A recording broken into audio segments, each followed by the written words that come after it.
చేతిలో సామాజిక అస్త్రం నెంబర్ వన్ నెంబర్ వన్. సామాన్యుడి చేతిలో సామాజిక అస్త్రంగా గత 10 సంవత్సరాలుగా ప్రజలకు సేవలు అందిస్తున్న నంబర్ 1 న్యూస్ ఛానల్. మన ఛానల్ ఉద్దేశం మన సమాజంలో సామాజిక వర్గాల వారిగా మనం ఉన్నాం. ఈ సామాజిక వర్గాల వారిని చూసే పార్టీలకు టికెట్లు ఇస్తున్నాయి, మంత్రులు ఎమ్మెల్యేలు అవుతున్నారు. మరి ఈ సందర్భంగా మా ఛానల్ మోటో ఈ సామాజిక వర్గాలు అంటే అణగారిన కులాలు, అన్ని కులాలకు సంబంధించిన ఇబ్బందులు ఉన్నప్పుడు వాళ్ళు మమ్మల్ని మా యొక్క సహాయం కోరినప్పుడు మేము వాళ్ళకి ముందుగా తోడుగా ఉంటున్నాం. ఈ పరిస్థితుల్లో మరి ఈరోజు మధ్యాహ్నం 3 గంటల నుంచి విజయవాడ హోటల్ ఐలాపురంలో జరుగుతున్నటువంటి బలిజ కాపు ఆత్మీయ సమ్మేళనం, ఈ కులాల వాళ్ళు ఈ యొక్క ఆత్మీయ సమ్మేళనం జరుపుకుంటున్నారు. దానికి మన నంబర్ 1 న్యూస్ ఛానల్లో లైవ్ ప్రసారాలు ఇస్తుంది.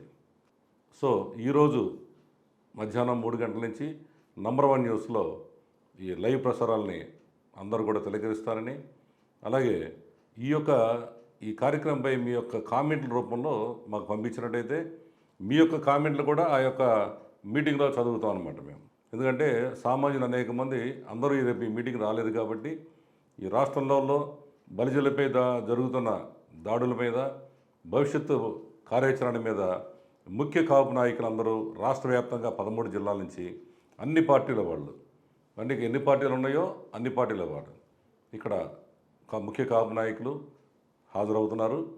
మరి అనేక మంది రావాలని వాళ్ళు కోరుకుంటున్నా ఇక్కడ సమయాభావం మరియు స్థలాభావం వలన నంబర్ 1 న్యూస్ ఛానల్ ఈ సౌకర్యం కల్పిస్తుంది. ఈ నంబర్ 1 న్యూస్ ఛానల్లో వచ్చే లైవ్ ప్రసారాలని, ఈ మీటింగ్ని మేము ప్రసారం చేస్తున్నాం కంటిన్యూగా.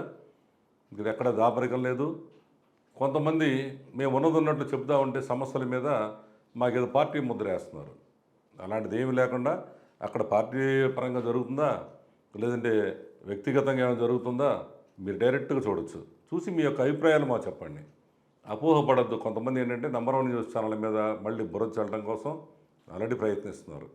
కానీ దయచేసి మేము అందరికీ ఉపయోగపడే విధంగా ఈ యొక్క లైవ్ టెలికాస్ట్ని మీరు ప్రతి ఒక్కళ్ళు చూస్తారు కాబట్టి మీ యొక్క అభిప్రాయాలని మేము ఈ కింద ఇచ్చిన నంబర్కి మీరు కామెంట్ చేయండి. మీ ఇష్టం ఏ కామెంట్ అని చేయండి మీ యొక్క అభిప్రాయాన్ని.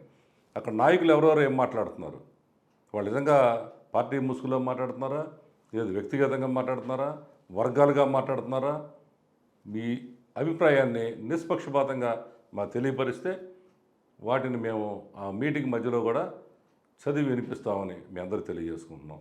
నంబర్ 1 న్యూస్ని ఆదరిస్తున్నందుకు అందరికీ కూడా ధన్యవాదాలు. Thank you.